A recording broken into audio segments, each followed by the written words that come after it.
This is the view from the island where I grew up. It's also the island where my father grew up.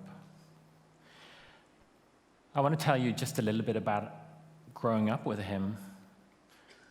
He was always very patient. It's something I remember more and more as I get older myself, how he would never cut me off. I was a little boy, maybe 5, 6 years old, and thinking, this guy is kind of special. He's always patient. I have 1,000 questions, and he never runs out of time.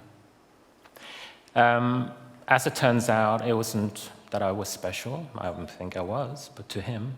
But he does this to anyone he meets. Doesn't just turn it off and on. I left my father and that island. I went into the world. I had great ambition. I aspired to become nothing less than a superstar.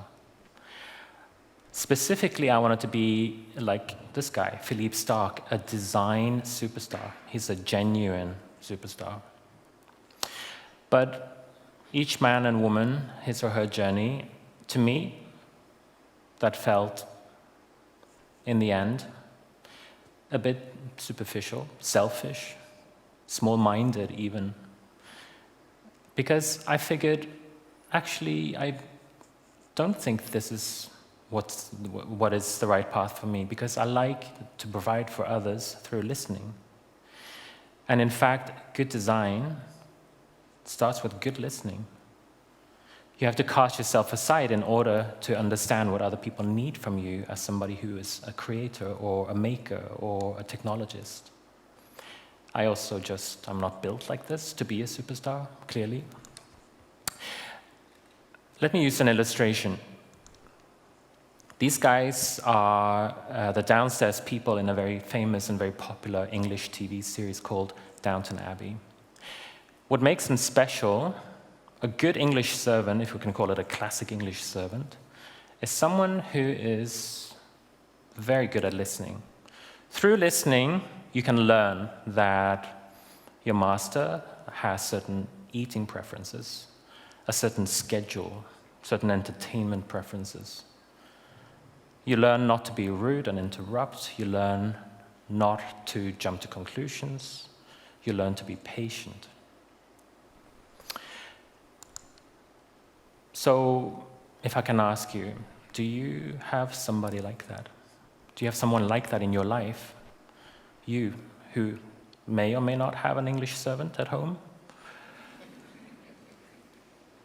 Who in your life anticipates your needs, knows your entertainment preferences, your schedule, your travel preferences, never rudely interrupts, doesn't jump to conclusions, is always patient, is not opinionated, always listens, always learns about you? Think about that for a couple of seconds. It's Google. Technology platforms. I'm not a Google basher, but this is what technology platforms do to us all. Times have changed. When you look around, you look at people, humans made of flesh and blood, but you also look at something else. You actually look at, we as a group, we are all data collectors, or generators, rather. We're little dots on a complicated map or a puzzle that only very advanced algorithms can actually understand. Data-driven means knowledge-driven. It means people are trying to find out about us, gain knowledge about our behavior, about you, about me, about all of us. We are those dots. So we're not just people anymore.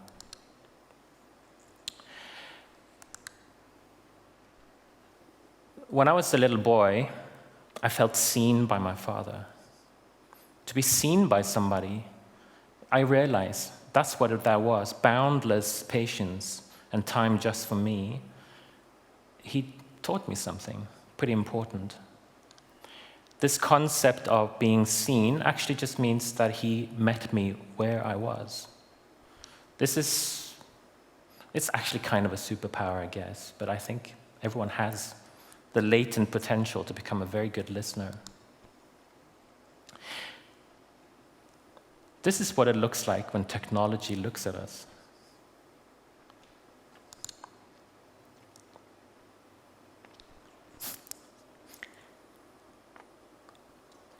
Clearly, this is what it looks like to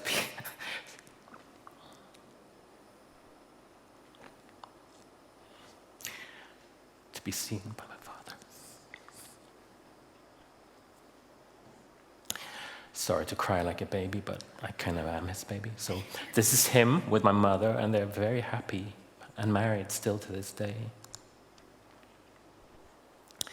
So back to Google for a second. Google and technology platforms, they've done something. They've assumed the position of that English servant that I talked about earlier. Think about that. That's listening as a technological competitive advantage. Nothing less than that. So then, if we think about that for a second too, how can you and I, how can we not?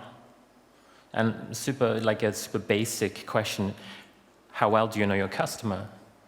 Can you not wonder more than Google what your customer really needs from you?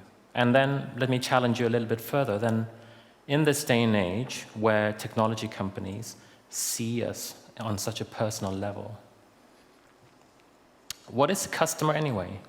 We're not Google. We're not going to build Google anytime soon. Perhaps one of you will, or some of you will. But we're people. We do business. We are surrounded by other people. To me,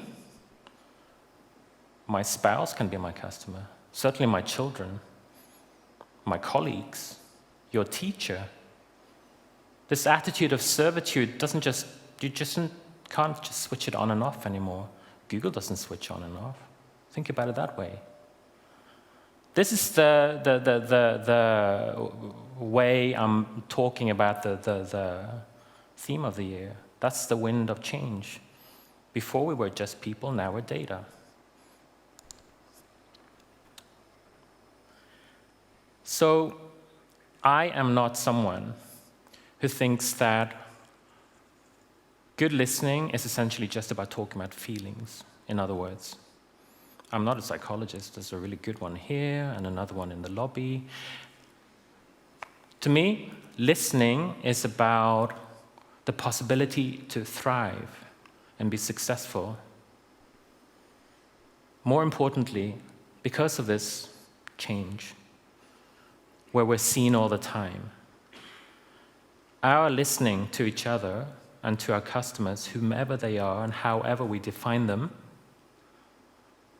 is a way to remain independent. Just think about that. When people see that you see them, when they feel seen by you, you have successfully, you've met them where they are. In return, they will give you something invaluable. They'll give you their loyalty. Thank you.